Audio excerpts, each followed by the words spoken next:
Hey guys, welcome back to my channel, and it's Debsy, and the place to be, it's Debsy. Bloop, bloop, that's me. Boop, Debsy. Hey guys, happy Wednesday. I hope everybody is having a wonderful week and a great day. Listen, Linda, I'm gonna tell you this. Listen, I'm gonna get into Real Housewives of Salt Lake City, but I just wanted to let you know, thank God, tomorrow I have scheduled a day off. I am planning on going out and doing some leaf peeping, and hopefully there's going to be, the leaves have changed colors because tomorrow it is supposed to be in the low 60s, and low 60s is supposed to be at like later in the day. So when I head out in the morning, it's supposed to be really cool. Thankfully, I am off tomorrow. I want to tell you guys a little something that happened this morning that was kind of made me think like, oh, is this going to be indicative of what my day is like? So I go downstairs. Every morning when I go downstairs and I get into my office, it's in the basement. So I have a window in front of me and it is ground level. So every morning I open it up because I like to get a nice breeze coming in.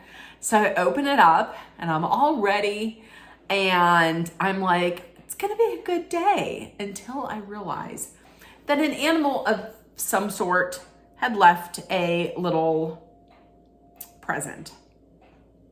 And it was not a pleasant smelling present. And it was a large present. And I thought, crap, literally crap. I hope this isn't what my day is gonna be like. So I had to close the window, and I was so excited about having like a nice breeze coming in, but oh well. So that was it. That was the universe saying literally, here you go.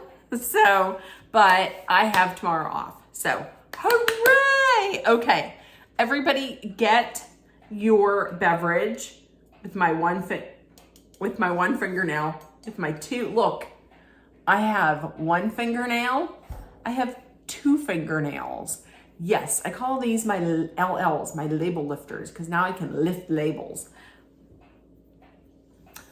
Okay, so I have my water. Please get your beverage. Tell me what you're drinking. Let's get into it. I have some thoughts on this. Okay, so we start off where we pick up where we left off last week. That was at the dismissed lunch. The dismissed luncheon. So now the next one in Lisa's target is Angie, and that's because of what she said, how she compared Lisa to Jen. We all know why she's doing this. She's doing this to deflect the attention from her. She's not winning any of these verbal battles, so she has to deflect the attention. So she goes after Angie's businesses. Like, how's your business? What about your businesses? Do you own you say that you own 7, but you really only own 1, and it has to do with franchises. And I'd like to know how in the heck you own half of a franchise. But anyways, so she's going after Angie because she wants to deflect the attention away from Angie. Angie comes back. She's like, you deal in French fries. I deal in franchises. And then we get in to talking about, Angie starts talking then about, because she's talking about, Lisa's talking about, promoting businesses and this and that. So then Angie brings up, I guess, is it Henry? Which one is the oldest? Jack or Henry? Anyways, her son has a hair product called Fresh Wolf. Much like Vita Tequila, I have never heard of this. And Angie's like, listen, you talking about promoting, I mean, I paid to have your son's products in my store, and you're not even promoting your own son's product. You're out here promoting some other hair brand. She's like, remember it's Caritas, the one who she was like in that commercial last year that it looked like it was literally just made on an iPhone in one shot, and they were like, it's good, do we need to edit? No, we don't. And she says, well, it's Caritas, and they want to work with me because I have the shiniest hair. But that does make sense. Like, why wouldn't you promote your sons? I've never heard of Fresh Wolf. And she's like, you don't promote it. It's like a C level product. It's not on any shelves, except the only place it could be would be Walmart. And that got Lisa pissed off. So then she starts screaming. Listen, I understand that Walmart is not like high end. However, if you're in Walmart, you're seen by a shitload of people. Like if you're in Walmart, if you're in Target, if you're in any of these like large chain stores, you know, Sephora, Ulta, any of these big chain stores, you're going to be seen. I don't see what the problem is with that. But so Heather steps in. She's like, listen, I get it, Lisa, that the stuff that was said about you shouldn't have been said about you when you were there. But listen, you both said, Angie, you didn't say great things, but Lisa, you didn't say great things either. You both take some low blows. And by the way, also Lisa, all this around here, it didn't do anything to any of us. Okay. So it was kind of useless. She didn't say that, but she was kind of like the voice of reason. So then Lisa gets this whole, and Heather said, you know, we're vulnerable. We all show our vulnerability, and we all show, you know, our human side. And Mary was right. Mary was like, you don't show it. So I guess in her own way, she then starts crying, and she says, you know, oh, the only reason why I go after you, Angie, so much is because I love you. I only go after people that hard that I love, and I love you. And she's talking about, I love you, Heather. And shouldn't there just be love, and let's just love each other? She was crying she was crying to get the sympathy and trying to make it look like she really cares. But the fact of the matter is, I really think she did all of that because she was losing. You know, listen, first episode, she got 8 down. She got beat down by Bronwyn. And then Whitney didn't take it. Whitney gave it back to her. And so did Angie. So listen, she's not going to win. So maybe that was her just being like, well, I'm just going to throw in some tears. So she's like, hey, listen, everybody, I'm sorry. I love everybody. And so it seems like they left on, you know, everything good. Everybody was hugging and toasting and happy, and everything was fine. Also, look at Heather and Mary going out and actually having lunch together. Like not too long ago, they didn't like each other. And remember, Mary said she don't even know that she looks inbred. Oh my God. She don't even know she looks inbred. And now they're good. But here's the thing. Whenever she said it, they were talking about she doesn't drink tequila. And she said, it tastes like a hospital. My face was the same face that Heather made, because remember in season one when she told Jen she smelled like a hospital. And now we know that there's a taste of hospital. But to be honest, there are some smells that like maybe they're like so pungent that you can't actually taste them a little bit. So I get where she's going with. Okay, so Bronwyn meets up with Lisa at the Vita Tequila Lounge. I guess they have a lounge just to show that, yes, in fact, there is one place that does serve this. I mean, there's probably more than one, but not that many. So Bronwyn pulls up. I'm going to tell you, Bronwyn pulling up over the curb. I felt seen. I'm terrible at parallel parking.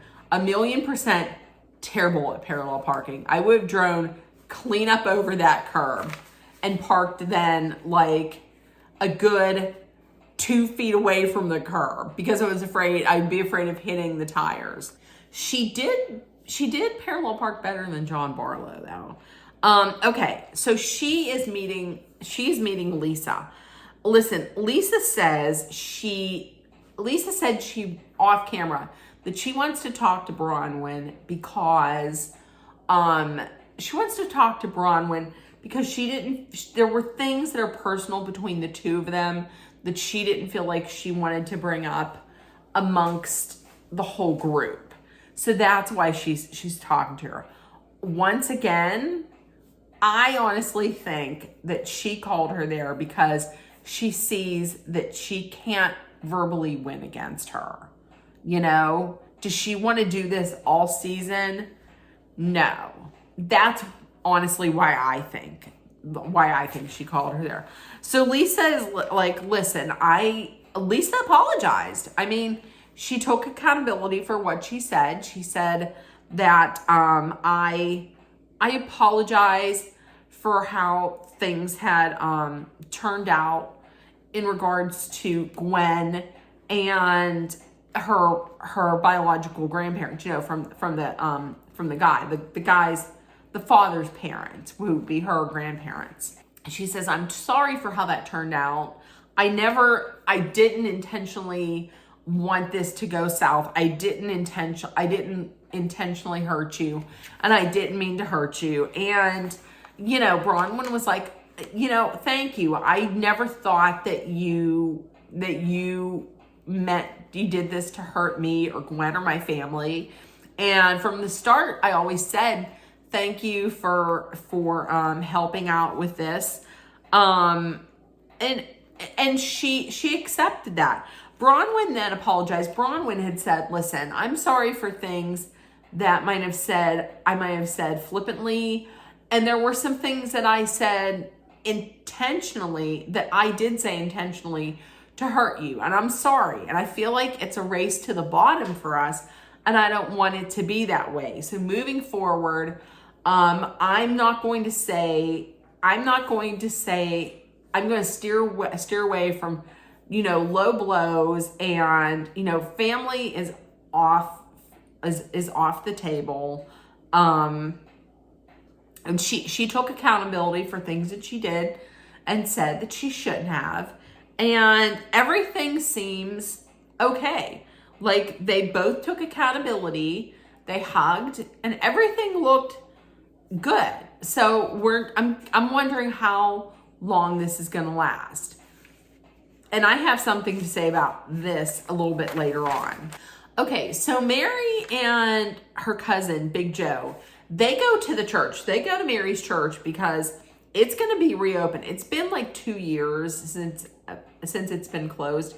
So it's going to be reopened. They're working on getting it refurbished. And she says to her cousin that she is like 100% closer with Robert Jr. And because of that, when he falls in his sobriety journey, it hurts her like even more. And also she talked about like her grandmother owned the church. Her grandmother wanted Mary to have it, but Mary's mother thought she should have it. So they were talking about some times when, you know, her mother had to be thrown out of the church, and she took that very hard, and she held it against Mary. She would do things like put false stories out there in the press about Mary. And it was terrible. So now her mother has passed, and the church opening up is kind of like a new chapter. Like everything is in the past and now it's a new chapter.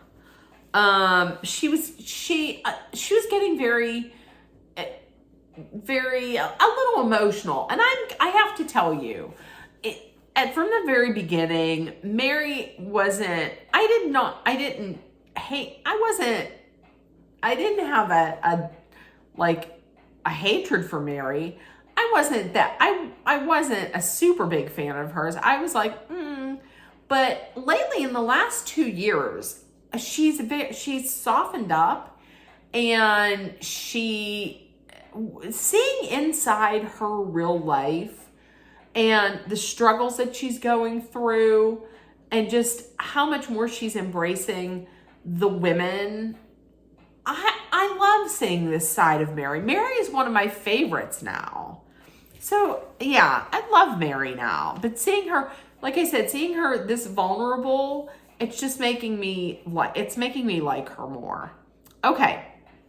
So Heather goes over to Lunatic Fringe, which is Angie and Sean's salon. So how about this? So she's there getting like a non-toxic, non-chemical perm. And Angie spills the tea. Angie's like, listen, me and Sean were here at the salon. This cute little girl comes in, says that she is Lisa Barlow's assistant. She's here to pick up the Fresh Wolf. Is that what it's called? Oh my Lord. The Fresh Wolf hair products. So Angie's like, I went downstairs, in the basement, I got them. She's blowing some dust off of it. And she brought it over to her, and she said, okay. She said, and then she sees that Lisa Venmo'd her $600 for the product. And then Angie was like, I didn't ask for money back. So then Lisa texts her saying, $600 Venmo sent. I can send my cleaners to help you too. Sorry your salon is so dusty. And Angie doesn't waste any time. I'm gonna put a picture of what she sent back right here. As you can see, she said something like, you should have sent the $600 to the people you owe money to. My salon isn't dusty. Your products are dusty from sitting on the shelves. You ain't never gonna make me hate Angie Castanevis, if that's how you pronounce her last name. You're never gonna make me hate Angie, okay?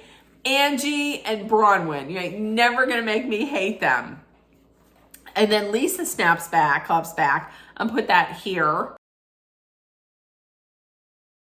And she says something like, you can read it. I started writing my notes, and then I got so disinterested in what she had to say that I put, at least I don't have to borrow money to take a vacation.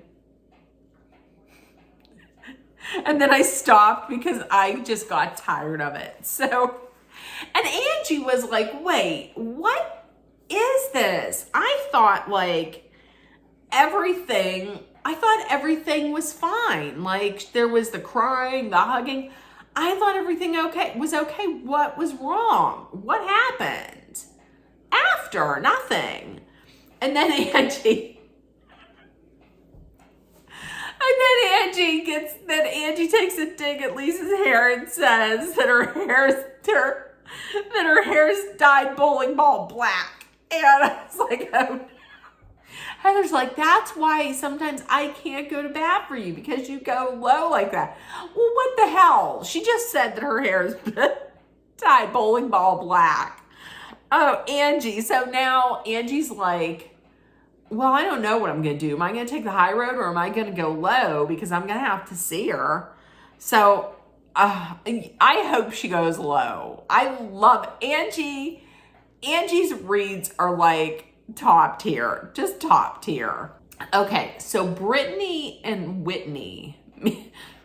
So Brittany and Whitney meet up at this at this floral shop. And the reason, okay, listen, Brittany says that that her and Whitney had gotten off on the wrong foot during the RV trip. And when she saw Lisa go after Whitney's business at the luncheon, at the dismissed luncheon, she thought, oh, I did the same thing. I don't like that I did this. I went low. I need to apologize. That's what she says. And that could be true. But then there's another part of me that's like, did she reach out to her because she wanted more screen time? I don't know. I mean, I'm just saying. Maybe it's true. Maybe Brittany was feeling bad. So Brittany said this. She said, she apologized for going low on her business. And Whitney accepted. And Whitney said, I'm sorry for what I said. Remember, she said that she knocks on wood. No, that she, oh, damn it, get me into that song. Ugh. Anyways, that she sucks Jared Joel's wiener for money. And so they both apologized, and Whitney was like, I don't like that I did that. That's not me, and I'm sorry. I apologize. So then they go out and they're smelling all these flowers and everything. And Brittany says that her and Jared, are you and Jared Joel still together? And they are back together. And she says, we're working towards another engagement. So then a discussion about Olivia, her daughter, comes up. Remember, Olivia wasn't talking to Brittany, to her mother, because Brittany chose a man over her daughter, which is terrible. So her daughter, Whitney wants her to maybe step back from dating a little bit, just to show her that she is a priority over dating, over like her dating life. And there's a part in there that's like, that makes me think that Brittany is torn. Like, which should I do? Like, my daughter wants me to give up all this, wants me to give up going out on dates, and wants me to give up Jared Joel, who, remember, in the first episode, he didn't even say that he loves her. So this doesn't, I don't understand how this could be a choice. Like, how is it even something to think about? The other thing I didn't understand was, I didn't understand how she had to keep petting that cactus. Like, why are you two-finger petting a cactus? Put the cactus down. And then she tells her, just point blank, listen, your child should always come before a man, because maybe one day she won't be there for you to choose her over a man. Do you understand me? Whitney was telling her point blank, 4 stars, Whitney, correct. You need to do this. You need to pick your child over a man. I'm going to tell you, Brittany, the lights were on and ain't nobody in that house. That house is clean vacant. She didn't have nothing. There was nothing going on. Do I have hope for her?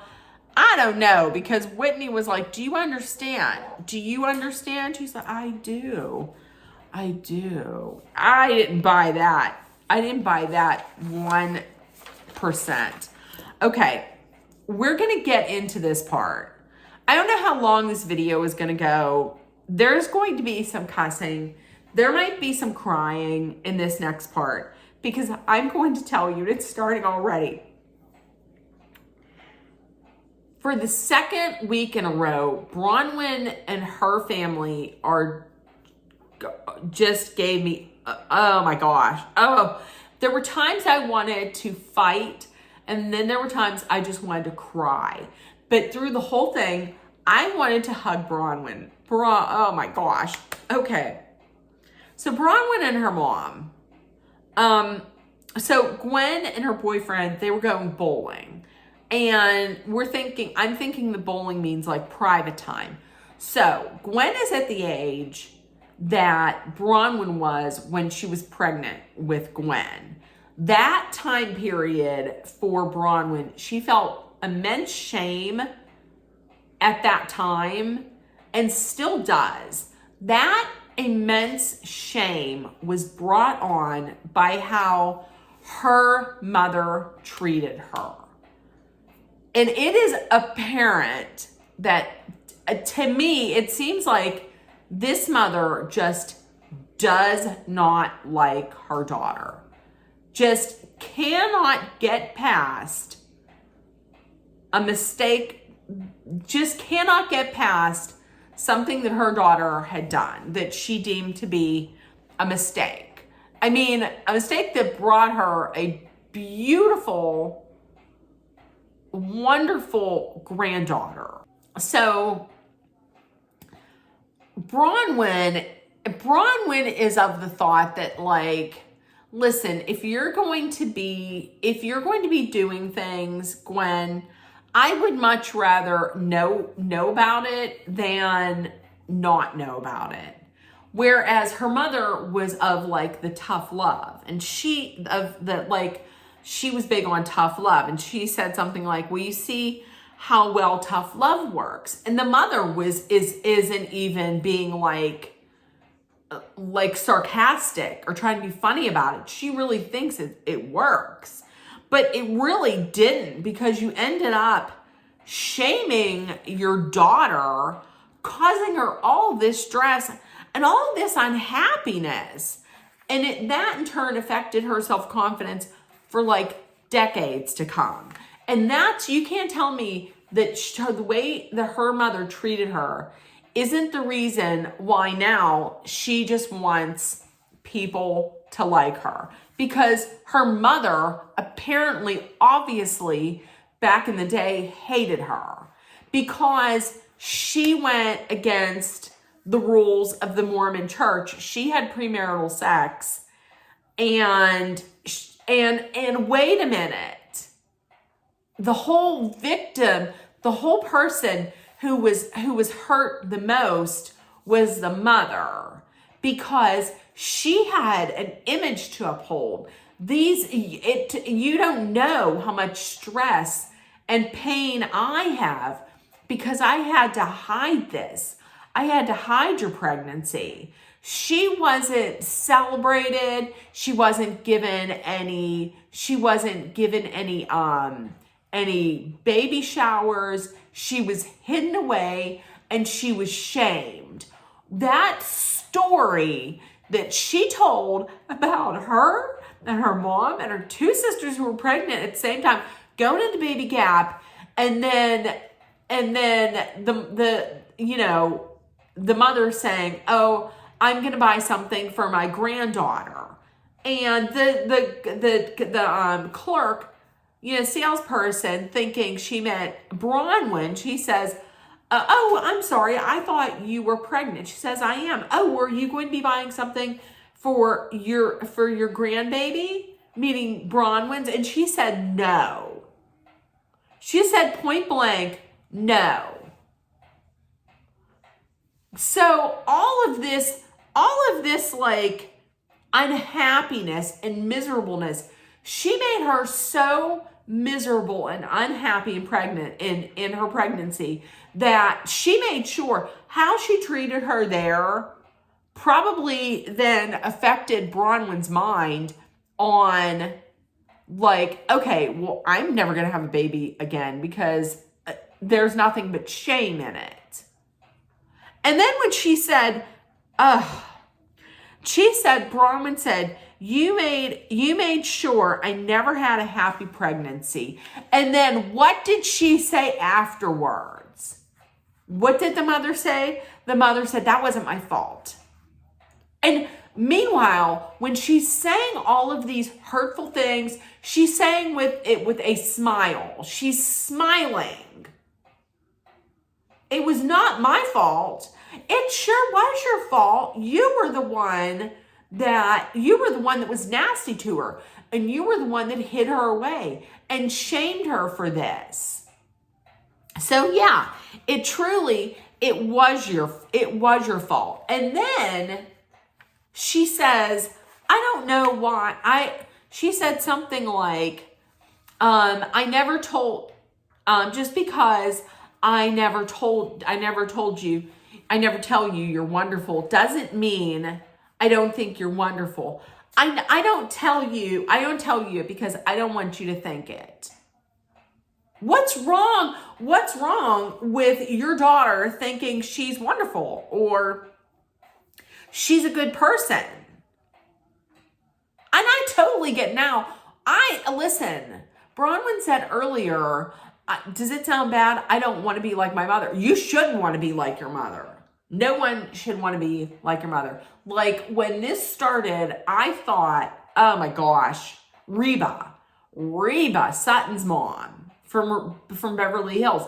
But at the end of this, I was like, nope.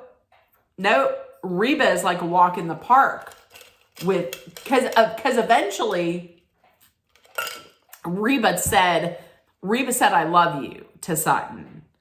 This one, I don't think so. I was about giving her grace last week a little bit, but now I felt heartbroken. For Bronwyn because how her mother treated her and hid her away and played the victim like, oh, poor me, the one that was really affected by this and went through the most hurt was me because here I am, a big shot in the Mormon church, and my teenage daughter is pregnant. Oh, woe is me. I'm playing the victim. Bullshit. Listen, I'm going to tell you this right now. Bronwyn would never see this. But listen, Bronwyn, I'm going to say this right now. Bronwyn ain't never going to see this. But I say that all the time. But then didn't I think the one lovely girl, Hadley, from the sorority show, the Rush show, I believe she saw one of my videos. So I'm going to put this out here in case she were to see this. Tag Bronwyn and get this to Bronwyn. But listen, the whole of Bravo Nation is behind you. You have done an amazing job raising an intelligent, beautiful, kind young woman in Gwen. You yourself are witty, you're smart, you're beautiful, you're interesting. You throw down a read like nobody else. You're kind. And you take accountability. You're not somebody who, if you did something wrong, you don't take responsibility. And you are self-aware. You're intelligent, both in the brains, and you're emotionally intelligent.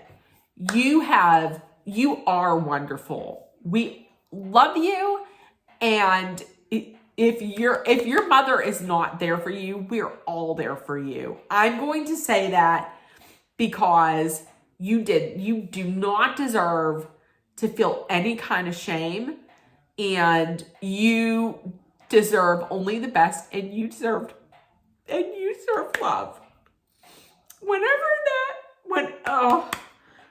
And that is it. When that scene, that scene made me both, oh, that scene made me both pissed off and just sad and just heartbroken and just because she has so much going on, like with her father and with the marriage and navigating these bitches, you know, and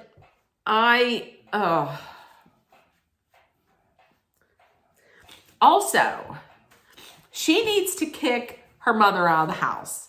Because listen, if she's so ashamed of Bronwyn, go live with some of your other daughters. Go live with some of your other daughters. I mean, last week, she was all shaming, you know, oh, well, you couldn't have gotten to any place without Todd's money. Who do you... You're living there, so you're taking advantage of Todd's money? No. Look, when I cry, it's not pretty. I don't get pretty. I get the nose and I get the running. Do you see? Bronwyn's never going to see this. Bronwyn, if you do, we love you. You don't deserve any of that. You are so much better. You're an amazing mother. You're an amazing friend. You are intelligent and you're smart and you're kind. You're an important and loving ally for the LGBTQIA plus community. Everybody loves you. Everybody loves you. That's it. Even if everybody loves you. Okay, including me. All right, and lastly, Angie meets up with Meredith. They've really been trying. They have been trying. So Angie, though, is like, listen, I want to let her know. I want to let Meredith know that Lisa is not the Laverne to your Shirley. Shlemiel Shlemazel, Haas and Pfeffer Incorporated. Okay, this is already at 40 minutes. Listen, if you make it to the end, put a pumpkin at the end. Okay. So Angie's like, listen, I got to tell you something. She told her about everything that happened at the salon. And then she said that I got to tell you. She tells them everything happened in the salon. And then of course Meredith is like, maybe you should give her some grace because you did come after her children. So that doesn't sound anything like her. So give her some grace. So Angie was like, okay, listen, I gotta just tell you. Last year when we were fighting, Lisa came to me and she was like, okay, so you need to dig up some dirt on Meredith. You need to Google this person. Here's who you Google. Here's how you spell their name. Pull up some dirt on shoplifting and bankruptcy so that you can have all this ready so you can throw it at her to stop Meredith from coming at you. Meredith off camera is like, I don't know if I believe her. Me and Lisa are good. We did work to get where we're at and she's a good friend. And Angie has lied to me before. So I don't know if I trust her, but I trust Lisa. Why would you trust Lisa? I don't understand why you would trust Lisa. Like the whole hot mic moment where she called you a whore and said that you slept with half of New York City. I wouldn't. If somebody said that, she meant that. Like she meant that. I wouldn't see past that. I wouldn't trust her. So you know, Meredith is like, okay, well, the next time we're all together, I'm going to have to bring this up. Angie's like, go ahead, bring it up. It's true. I'm not lying. So bring it up. That's fine. That's cool. Also, Meredith, you should probably thank Angie for this because this was a gift from the gods, because otherwise I don't know what moving forward, I don't know what her story's going to be. I mean, is it going to be problems with Seth? Does he got a side chick in Columbus? Columbus? That's what I heard. That's what I heard. Anyways, okay. So yeah, in the comments, if you made it this far, please drop a pumpkin. I was going to say drop a wolf for fresh wolf, but I don't even want to do that. Drop a pumpkin. Okay. So listen, also in the comments, let me know what you thought.